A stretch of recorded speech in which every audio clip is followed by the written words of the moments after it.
who actually use those drawings to like identify like particular makes and models of brass instruments because the drawings are so correct. Mm-hmm. You can totally tell what they are. But I was like, I'm so sick and tired of seeing kids' books with like just this nondescript, completely inaccurate drawing of an instrument. So I was like, these ones will be good. Not putting out bad ones. Nailed My it. favorite's watching TV with people who like are playing guitar and they're so aggressive about it, and they're like, and the strum pattern's nowhere close to it, or like trombone is just back and forth, right? It's even better with like video games now. It's like I watched like a Big Bang episode, and it was like 2018, right when that episode came out, and they were playing video games, and it was still pew pew pew pew pew pew pew, and they're like play on the controller. I'm like, literally, that's no one does anything that aggressively on anything. But hey, nobody even knows how to play games. What are games? All we do is euphonium. Stars and Stripes forever. Get it right. Button mashing. It's a different way. That is playing euphonium in a brass band. You're right. I used to think they should take Smart Music and Guitar Hero and match it together to have a practice game for every instrument. That would be amazing. That's great. We need to stop giving away all of our best ideas on the air. Yeah, don't air this one. Edit that part out. So we are joined today by, I think, somebody who was just named the best euphonium player of all time a couple weeks ago. Robert Miller of the Weston Silver Band. Hey, Rob, thank you for joining us. And of course, I've got my co-host Tony and Amy with me today. And yeah, let's talk about that. I mean, jokingly so. I mean, you were named like best individual, and then the euphonium section, that was you and Karina, correct? Karina, yes. Yeah. Yep. I mean, that's a solid section if you ask me. But yeah. How was your week? How was your weekend at the U.S. Open? It was fantastic. What a thrill. I mean, it's something that we've done before, but we kind of had a little bit of a hiatus. We haven't been to the U.S. Open since 2010. And in the intervening years, we've been doing NABA, which is great. Different kind of competition, as you all know. But man, it was fantastic. Because of course, a couple of years of COVID and not doing anything a year before that, because we had our trip to the UK to do Whit Friday. So that kind of that puts a damper on your fundraising plans to go and do a competition when you're trying to buy plane tickets for everybody and all that kind of stuff. So and crossing the border wasn't the easiest thing in the world either. Yeah. So that's a very different kind of thing, right? So and can you get back in your country? I don't know, right? So that's a legit thing. Thankfully, we don't have that nightmare anymore. But yeah, so it was great to return to competition. And we did, I think, better than we really anticipated we would. We always kind of go in with tempered expectations to anything, and then you're pleasantly surprised whenever you get a great result. So, yeah, it was fantastic. One of the things that our guys love is listening to all of the other bands. We don't have the same quantity or quality of brass band participation as you do. You've 10 times our population and 10 times the number of bands and stuff like that. So it's just great to get to hear high quality performances, varied programs, and just, people having a good time. And we loved it. And I think the only band that we missed was Motor City, because we kind of just rolled in right as they were going on, and it was, doors closed and all that kind of stuff. But I think we all heard every other band, and man, it was fantastic. What a great weekend. Hats off to adjudicators for sitting there for, what was it, like 6 hours worth of competition. Hopefully there were bathroom breaks. Yeah. Well, I mean, it was actually a fairly great schedule for adjudicators, because there was 10 or 15 minutes between bands. Yeah. Plenty of time to figure out what you're doing and, take a break between this. So it was a pretty relaxed, process. Yep. Yeah, but it was great. Yeah. So for those who might not be like super familiar with the way the U.S. Open would be, how was that? What was that format like? Because NAB is very evident, test piece, choice piece, but this is kind of different, right? Yep. So I guess it's classed as an entertainment contest. So you get a set amount of time on stage, and you're meant to fill that time, you know, a little bit of setup and tear down to sort of bookend a 25-minute performance on stage. And you set your program. You do, if you want to add choreography, if you want to add other staging things, if you have really awesome visuals and stuff like that, then you can put all that stuff together too. And there's some really fine examples of that. Shout out to Dublin, which was amazing. And we had some, who was, it was Oakland. Oakland did a really, really cool visual presentation as well. It was awesome. I can imagine that's a ton of work. But it's an entertainment contest. So you put your program together, and it's, I don't recall what the exact percentages are, but I'm pretty sure somebody here might. But you get like a music performance and artistic, technical and artistic, and then there's an entertainment adjudicator. And you know, all of those scores get their weights and all that sort of thing. And when everything's tallied up, that's how you find out the result. And so it's different criteria from what you do at NABA. So it's kind of cool because you know, you're not sitting around listening to the same, you know, for hardcore band nerds, you're not listening to the same piece played, you know, 10 times or whatever. You get to hear a really cool set and you know, see what other people are doing and stuff. So it's really cool. It was awesome. Yeah, there was a huge variety of repertoire. There's only one piece that was played several times. That was the opener, the Paula McCooper. Ours, yeah. Several bands did that one. Yep. But I mean, that one was tailor-made for this type of thing, where each section comes in and is featured, and then the next one comes in. It was, you know, it was a fairly engaging type of thing. The coolest visual thing that I saw the whole day, I don't know, you probably saw it, was the band that played the typewriter. Yes, that was my favorite. They played the typewriter, and they put the band sitting in 2 rows. Yeah. And then they would, and they would all go like this, and then go back. Yeah. Absolutely genius. It was so good. Just watching the two of you do that in sync was amazing. Wait, am I the only one here who didn't go? Who wasn't there? Yeah. Yes. Yeah. Why am I hosting? No, you're the perfect guy to host. Oh, I have the most questions about the event. That is probably true. There you go. Yeah. So so Amy, did your band played as well? Yep. So what were the we'll go with Amy first, but I'm curious what the what was it, like themes? Because I know like with the brass in concert, right? Like Corey won last year with their like pirate theme or whatever. Yeah. Is it themes or what is it? So Dublin did cross the Rubicon. So it was a theme about heroes from various aspects of history. And we did you're putting me on the spot now and I have to remember, on a Friday night. But we did a wonderful arrangement of We Shall Overcome that Tim Jameson did. And we had like interspersed with the music, we had quotes from various heroes. We did a Shasta Courage 10. Yeah, Shasta 10. That was great. That one won the best new arrangement. New composition or arrangement. Yep. That was fantastic. I remember when they handed that one out and we were just like, what? This is so cool. That was so cool.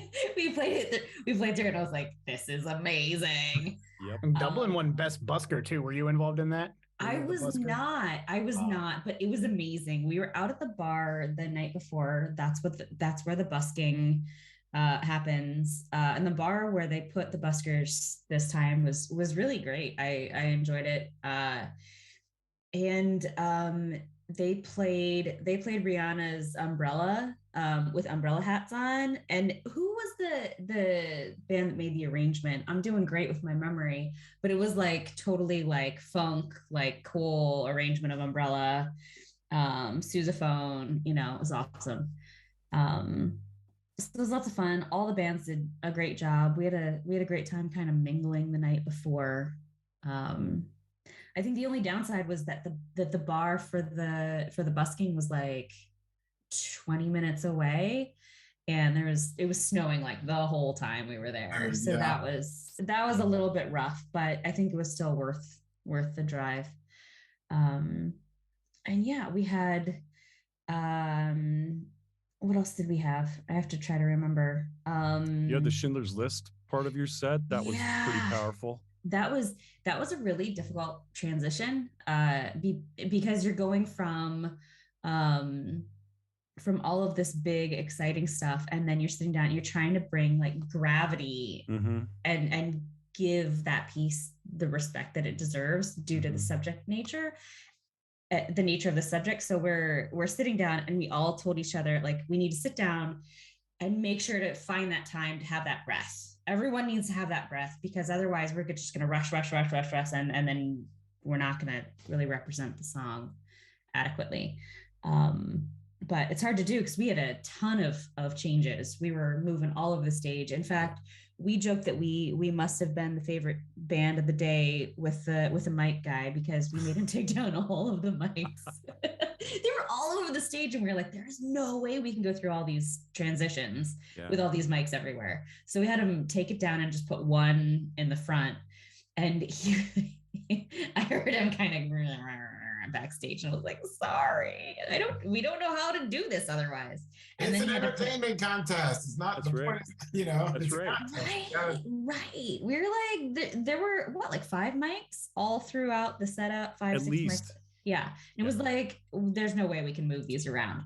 So, and then afterwards they had to go back out and put them all back up. Exactly the right place. Exactly the right place. Right. We had a good time. I think next time it would be really cool if the bands could kind of get together ahead of time and figure out where people are staying and where, because I think that was one of the downfalls of this year, being it was in a new location, and I love that it was in that location. It was a great location. But nobody knew kind of how to converge afterwards. Yeah. So Dublin just kind of stayed in the hotel. Yeah. Did you do US Open before, when it was in where is it, outside of Chicago? I did it with Atlantic. Oh, yeah. Right. Yes, of course you did. Yeah, of course. And I just remember from that, the facility was kind of central, and the hotels were all kind of like right around it. And then everybody was just kind of together, and that was a great vibe. Yeah. Yeah. And so, I mean, part of these competitions is getting together with the people that you haven't seen for several months or over a year or however long, and kind of just, we kind of become friends over time. And I didn't really get to see a whole lot of people afterwards. I was kind of just hanging out with Dublin. So we should all figure out like essential, like hang. Yeah. I chose not to go out after the competition because it was snowing. Oh yeah. Like, I'm not going out there. Well, you have an Ohioan and a Canadian here. We're like, Yeah, you keep saying this S word. What is that? Snow? Isn't that thing Bing Crosby sings about in that one movie? Yep. So Rob, what was y'all's show? So it wasn't super thematic. We just played a program that we wanted to put together, and we were trying to sort of play all the greatest hits that we wanted to do. It was very loosely put together, and it was I think crafted by our MC, who's our second baritone player, Norm. He does a great job, and he just kind of he threaded everything together. It just kind of started out with, we did, as When Thunder Calls. That was the the one repeat number on the whole day.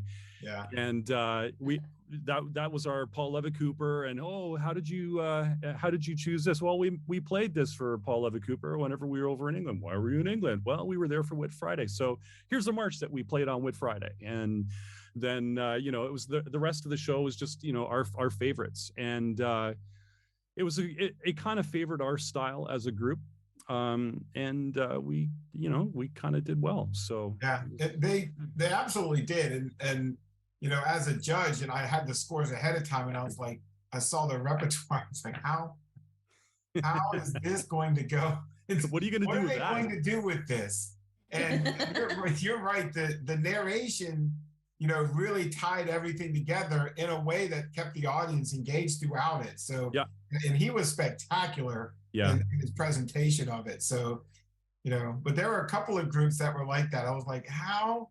Yeah. Like one of the bands did like a newsroom, like a newspaper theme thing, and that was really easy to understand. And another band did an Africa theme, and that was really like, okay, I see what's going to happen with this. Another one did around the world with the Peter Graham, piece. And then there's a couple bands that the Rubicon one was really easy to understand too. Yeah. Then there's 2 bands or 3 bands that's like, what? Yeah, here come those crazy Canucks. What are these guys doing? They all did it. Yeah, they all did it really well. They all found a way to make it, an engaging program and tie everything together in a way that was interesting. So and play really, really well. Yep. It's interesting. So Rob, what was you won best performance of a solo? Did you do a featured solo, or is that a solo? I did. Yeah, I played the violently flashy Valflicans dance, and I love that phrase, the violently flashy. Yeah, it was one of those things where if I had a second to reconsider, it's like, do you want to do sure, I'll do a solo. What do you want to do? Well, why don't we do this one? Like, I've always wanted to do this, so why don't we do that? And then it's put in the context of what our program is, where so we do the opener, then we did the march, Ravenswood, which is like it's a Whit Friday march, so it's punch you in the face like for 4 minutes. Yeah, it's kidding. And then and if you know the solo Valflicans, it is no rest on the soloist. So I would have absolutely chosen something a little bit different if I had the full scope of the program, but it worked out. I think it was just everything kind of favored that performance. I don't know what the magic was. Maybe it was just the adrenaline of the day, but it worked out great. You're never super happy if you can be your own worst critic, kind of thing. That's what I always tell my students. That's the best way to improve. So I'm never really, really thrilled with how anything goes. Fortunately for you, everyone else was. Yes, thank you. It was spectacular. That's the main goal, is that you blew smoke out of that thing. It was awesome. It was very rewarding to listen to the adjudication comments after the fact. And it just kind of it reinforces, I'll survive to fight another day, kind of thing. And but it was great. That was awesome. The band was fantastic. It's one of those things that a band, if it goes off the rails, it can take you right out. And the band just was amazing, as they always are. And if any of them ever watch this, I love all of you so much. Well, it's always nice when you get, because it's easy for us to be ho-hum about our own selves. And then adjudicators, they're not your mother. They don't have to say nice things about you. You know what I mean? That's right. If my mom was there, I'd win everything, right? That's the thing. I'll come out of this room and go get a drink or something, and I'm like, and my wife's like, I think you sound good. I'm like, you have to say that. That's right. Yeah. Everything that sounds good through a closed door. That's right. Yeah, well, or better at least. Yeah. I was impressed that you've listened to it, because when I play a solo, it takes some solid time before I'm willing to listen to myself. Yeah. Well, it's that piece doesn't give you really any opportunity to reflect in the moment. Yeah. So it's kind of like, it's something just whizzes by, and I think, okay, you can't think about that now. And then to get to go back and listen to it later, it's like, okay, wasn't that bad, like it's okay. Fooled him again, that's my motto. Fooled him again. So, but yeah, it was fantastic, and of course, that if I had another opportunity again, probably play something different, less taxing right after that. Yeah, there was another euphonium solo. That guy killed Endearing Young Charms. Oakland, he did Endearing Young Charms, and he played the absolute snot out of it. Yeah, he killed it. So good. It was I great. didn't get to see that one. Oh man, it was great. I'm like, that guy's gonna win, you know. And I had this this was sort of like time travel for me, or you know, like the Black Cat in the Matrix thing, because the first time we did US Open in 2009, I did a solo for it, and everybody's like, you know, hey man, great job on your solo. You definitely won. You totally won the solo. And the guy from Fountain City played a crazy, like amazing xylophone percussion thing or marimba solo, and that guy won it. And so like when the dude rolled up from oh yeah, who did Rondo, I'm like, oh, it's deja vu. You know, he did a fantastic job too. Yeah, that, which was fantastic. Yeah, he absolutely killed it. I mean, nobody crashed and burned on anything. Everything was just great. It was such a great weekend all around. And was featured solo like a requirement of sorts, or was that just a choice that everybody made? It's optional, right? So like all of the different award categories, so there's like a list of, I don't know, like 8 or 10 things that you can win for.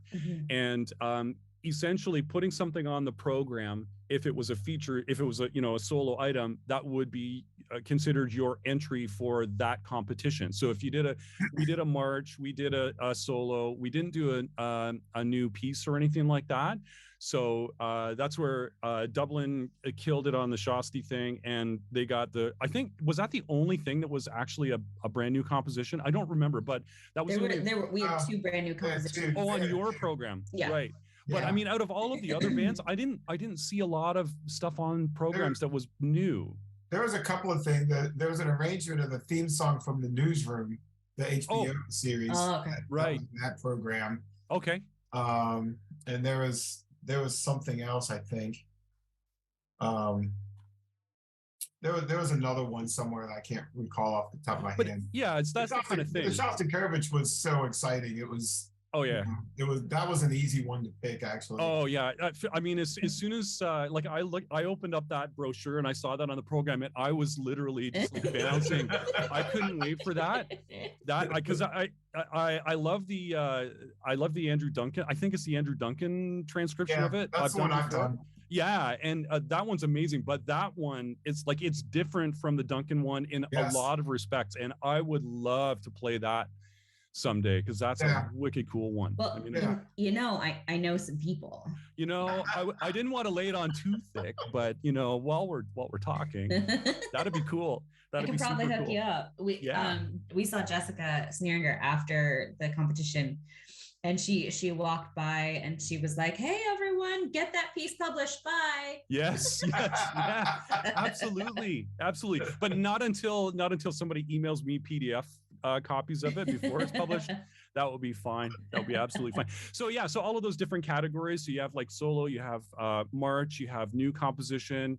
What other categories are there? Well, there was like each section. And then most entertaining. Yeah. I mean, I'm looking at it here, and you have most entertaining, and then best performer, solo, arrangement, march, and then the sections pretty much, and busker. Can't forget busker. Yes, that's the most important. Like, we think about the culture of brass band. Yeah. And what we're doing after the show is just as important. Exactly. And money. Getting money at the bar after the show because we didn't get it at the show. Right.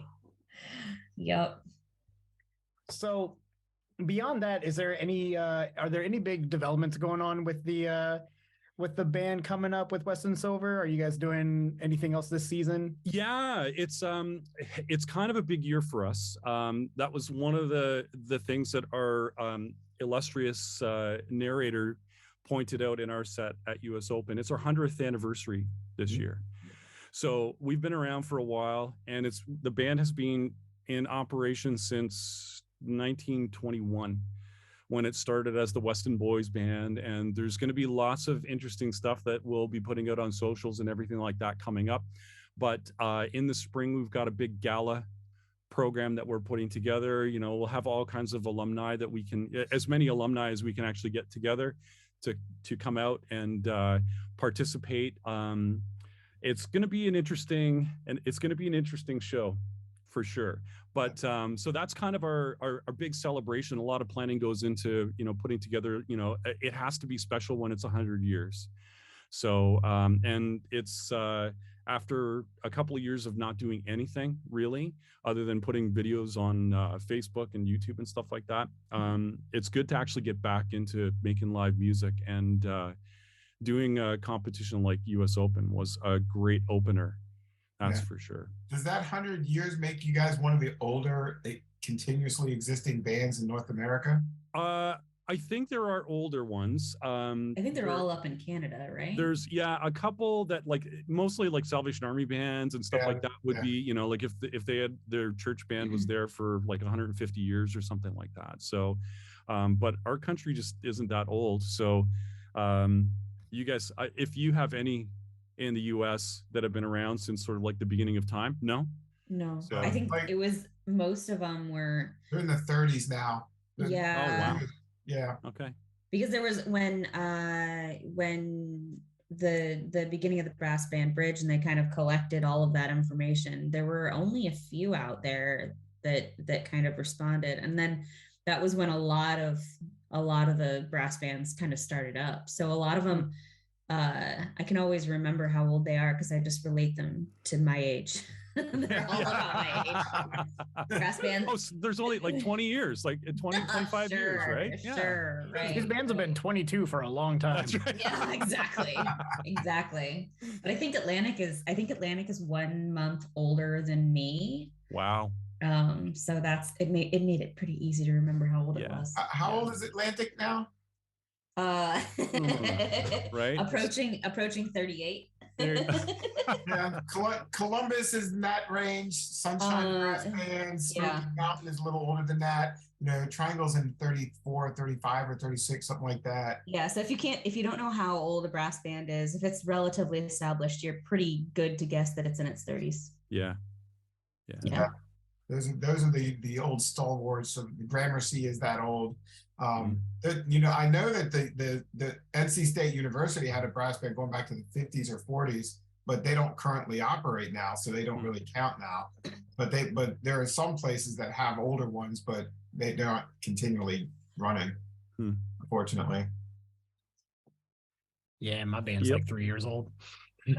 That's got to be most exciting of that's pandemic. too, it's, like I really admire all of these startup bands that are happening in the US now, because isn't there one out in California now? Yeah, San Francisco brass band. That's right. Yeah, and the Texas ones that have started up, and boy, those guys, like I just look at our section at NABA in first section, and see all of these bands that are coming up, and it's getting crowded.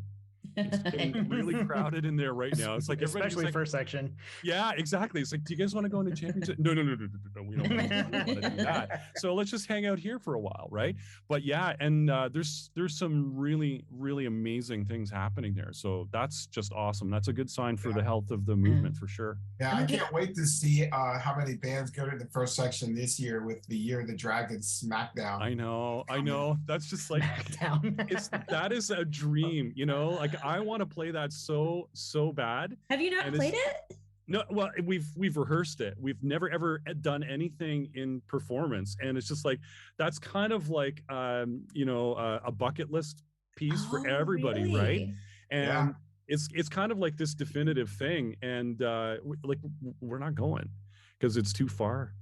So, which is going to be a real drag. But I mean, as a band, we're not going. Real dragon. That's it, right? What I did there. That was a horrible joke. Horrible. Yeah, we might like a few of us might come down and either do like solos or ensemble things and spectate for sure.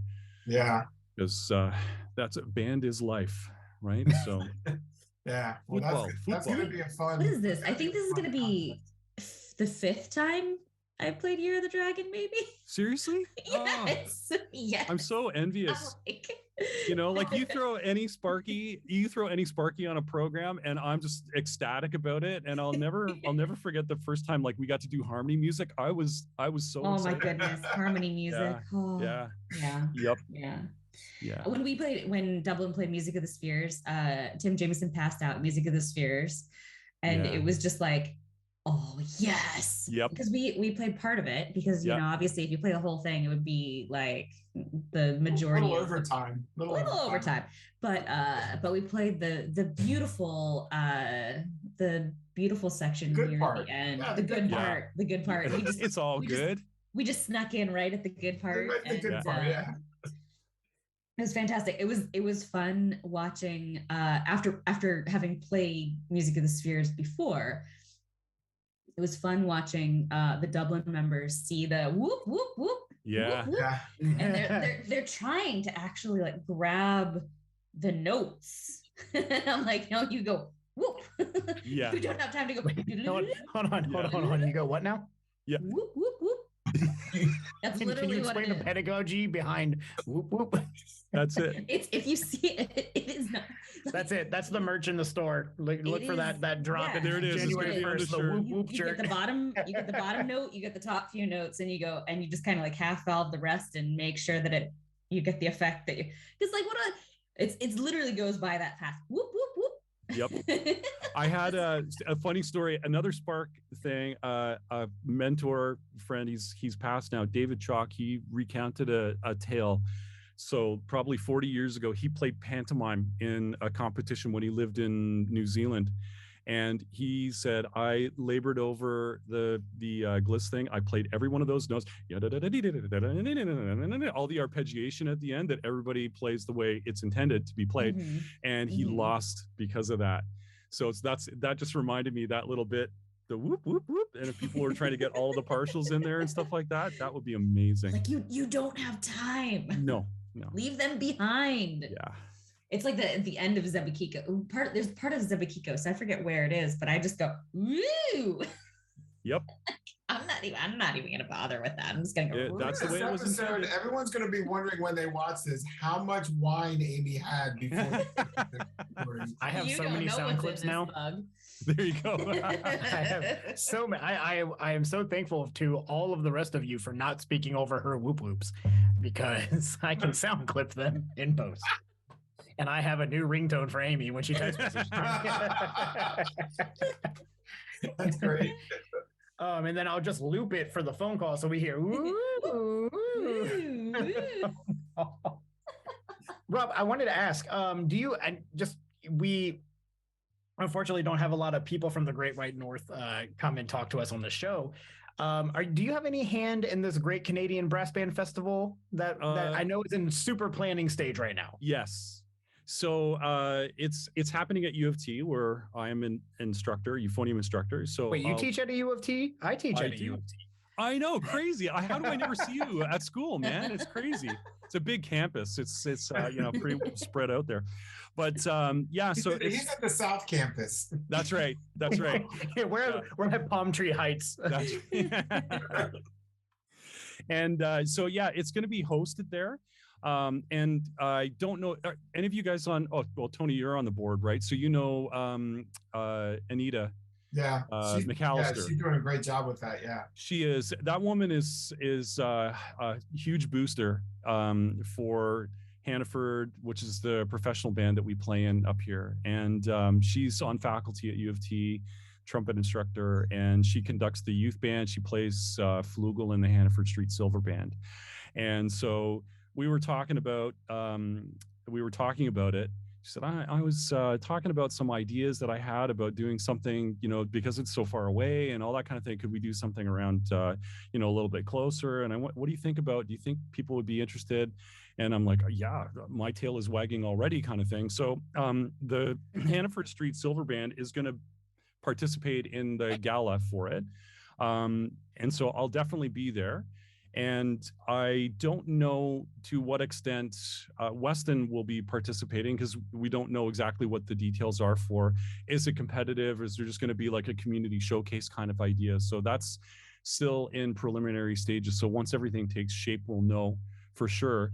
But I think it's confirmed and it's public knowledge. Gary Curtin's coming over to be the guest soloist for that. And he'll be at the gala. He's going to play with Hannaford on that show, which will be amazing because I don't know have you ever heard of him? Yeah. Gary Curtin, he plays the euphonium. Yeah, so it's gonna be awesome. So that'll be an electric show for sure. And there are quite a few bands around here. We've got in the sort of greater Toronto area, there's probably 5 or 6 bands that'll probably participate. We might get Buffalo up. And if there's anybody else who's kind of close by that might want to come from, I don't know, somewhere in Ohio or, Detroit or something, I think that'd be awesome too. Right, I was literally just looking up because I grew up in Northeast Ohio, where Toronto was really not all that far away. So I was like, I have no clue where, like how far it is from Columbus. Yeah. So if I checked out for like a minute or two before then, that was because I was actually going on Google. No, it's got to be like about 10 hours, like max, right? Like I think it's less than that to get up. So it's kind of, it's in hitting distance kind of thing. So, but that'll be great. And I want to take credit for the Great Canadian Brass Band Festival idea of, putting those letters together and that they could actually go on the music staff and everything. So, because it was discussed and I was part of a discussion. So I want to take all of the credit for it, but it wasn't my idea, but I was there when it was said. Right. So, yep. Great. Yeah. So that'll be awesome. Really, really looking forward to that. I mean, I've thought for a long time that we needed to have some kind of a competition in Canada to drive the brass band movement up here a little bit harder, and just engage people, try and get them to do more NABA type stuff. And I think we would have, but for COVID, we would have had probably 3 or 4 bands from Canada down at NABA in 20, because I know we would have been down there, and we were also Rita's band was going to be there.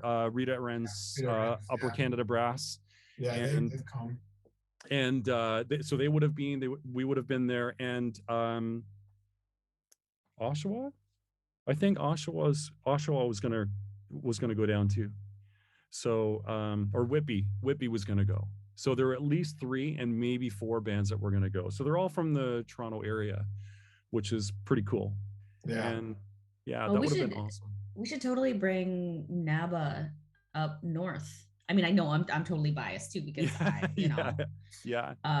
but after we should like spread it out, and we're going south for a few years, go north for a few years. Well, I think it would have to be like a reciprocal kind of thing. Like we would have to put our money where our mouth is. If we were going to try and have people come up to Toronto and do something, we would have to go down and do something in Alabama, right? If you're going to expect people to travel to where you are, and if it's remote, then you should do the same thing kind of thing.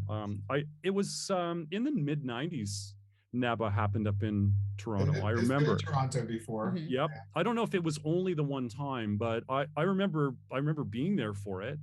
I didn't participate in it, but I remember it being there. I was in the audience for the big program. So yeah. Well, I mean, we talk about this all the time. It's a big discussion that we always have with the NABA board, is that geography is our biggest problem. Yeah. Absolutely. Brass banding. Yeah. And that's one of the reasons why we're really trying to partner up with these different people, different groups to do the regionals and get a coordinated effort to make sure that there's at least something brass bandy in the reach of all the bands. If you can't make it all the way down to Alabama, well, you've got something in St. Louis, you got something in Canada, you got something in New Jersey, you got something in Ohio. Yeah. You've got all these options where you can still go and do something, because NAB is not just about doing the national and international contest. But I love the idea of that. Replace that. Nothing's going to replace the championships. But there is a reality of like if you're in England, you can go to any contest and it's an hour to 3 hours tops. Yeah. That's like, for me, it's like going to Charlotte. It's nothing. Yeah. And I would go to every one, like that. Right. So it's like, if you I don't know. Have you ever been to Blackpool? I mean, I've been to Blackpool. I've been there. Yeah. I loved it for all my friends from Blackpool. But the idea that they have the regional competitions, and if you win your regional, and like the whole kind of promotion, demotion, in whatever league you're playing in kind of thing, and if you get promoted and that's you qualify to go and do all that kind of stuff, if you had a regional competition and that you win this or you place or show kind of thing, you could get your portion of your expenses paid to go down to the big competition or something. That would be amazing if you could do that. And that, I think, would drive a lot, because we have some bands in other provinces in Canada. I mean, it's pretty remote. We do have roads that connect everything and you can fly and everything like that, but you have Saskatchewan, there's like some really good band activity out in Saskatchewan, and then in Atlantic provinces like in Halifax, they've got some good bands out there in Nova Scotia. So like Atlantic, in the middle of the country. I don't know how much there is on the left coast, but we've got, Vancouver. Yeah, there are some. Yeah. So, but getting that, like, they would not come to Toronto for band competition. Like if there was a regional one in Canada where it's like you guys are here and we're over there, that might work. I don't know if if there was a similar kind of thing in the US, and if you qualify, you could go and compete in some other thing. That'd be amazing. Yeah. Well, I think it has created the fact that NABA has been kind of, rotational, to say, we'll give it that word. As actually, like, so my band's, brand new. And to be honest with you, we probably went to NABA a little prematurely because we want to take advantage of the fact that we can get to it now. Because if it does go back to the Midwest, there's no shot we're going to go. Yeah. Right. So we want, it's here. Let's enjoy it while it's here. And then if not, hopefully with these regionals, we can come up with these. Or we can find one of those things. Georgia always has its thing. We've been invited to that. We can make that happen.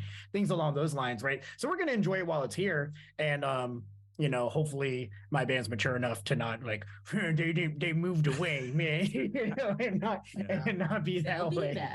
Well, we have talked about when we leave Huntsville, Huntsville's going to continue to host a regional competition there. Oh, sweet. Oh, that's cool. So, so we'll leave Carnage in Huntsville when we I love the crater, where the bands happened. Yeah. Right.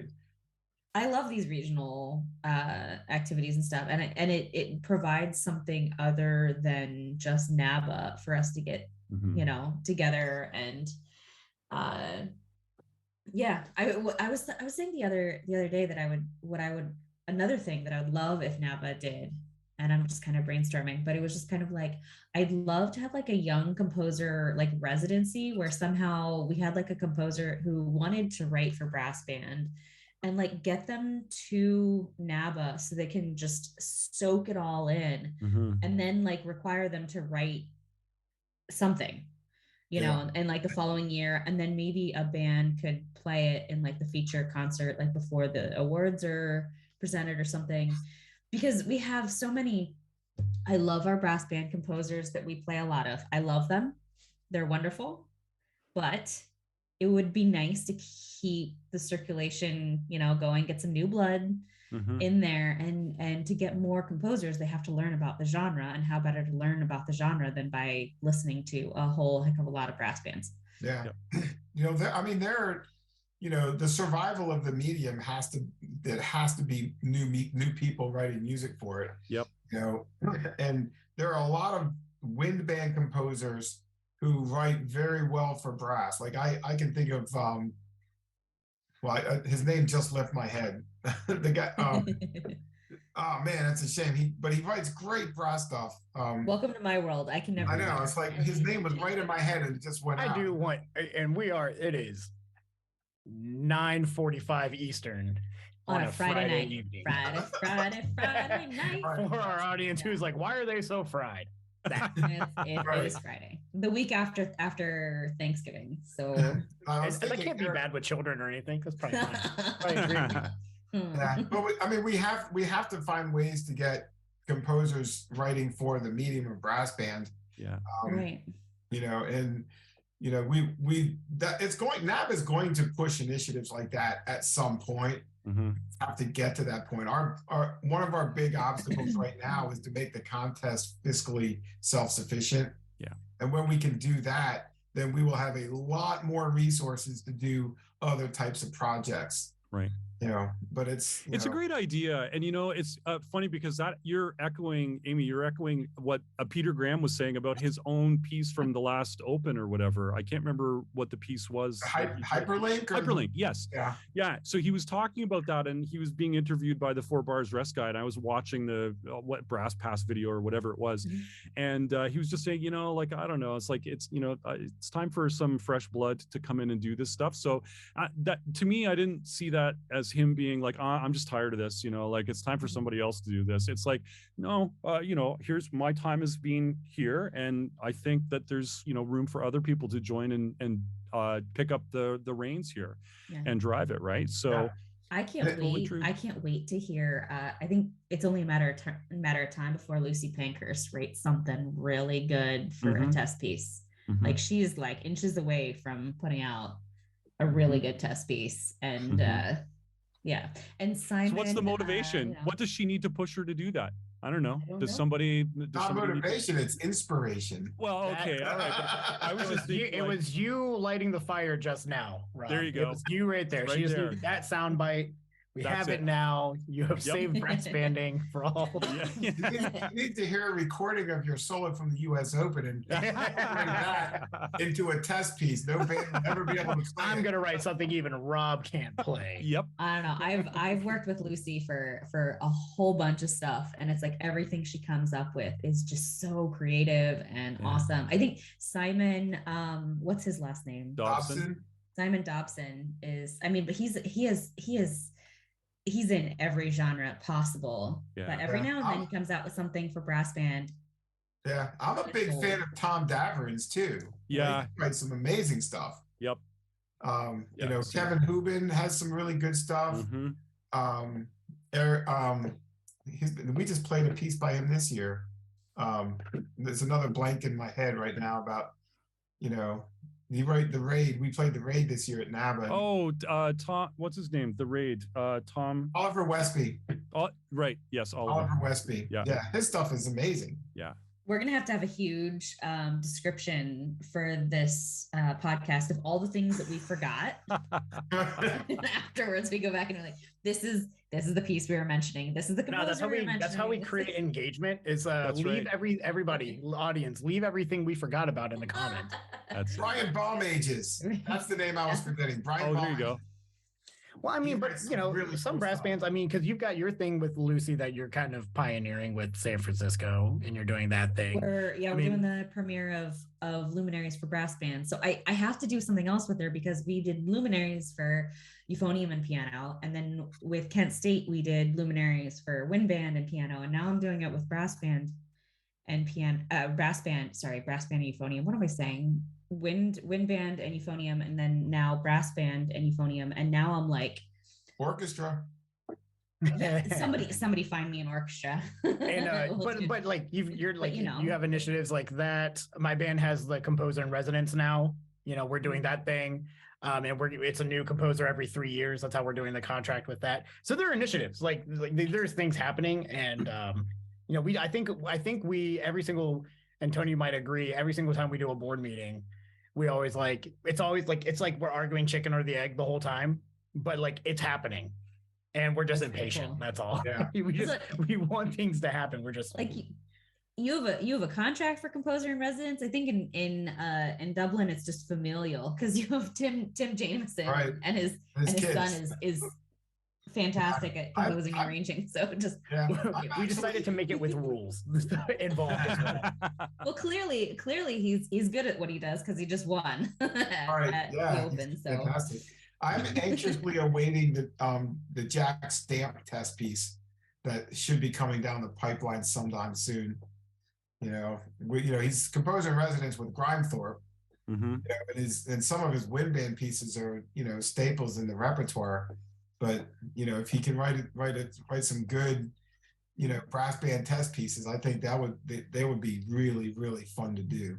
Well, shout out Marcus Venables, Andrew Wainwright, all of these guys that I know that they're young guys that are ripping off all this great stuff. Like both of those guys have won the Corey competition. Yeah, Andrew's stuff is spectacular. Yeah.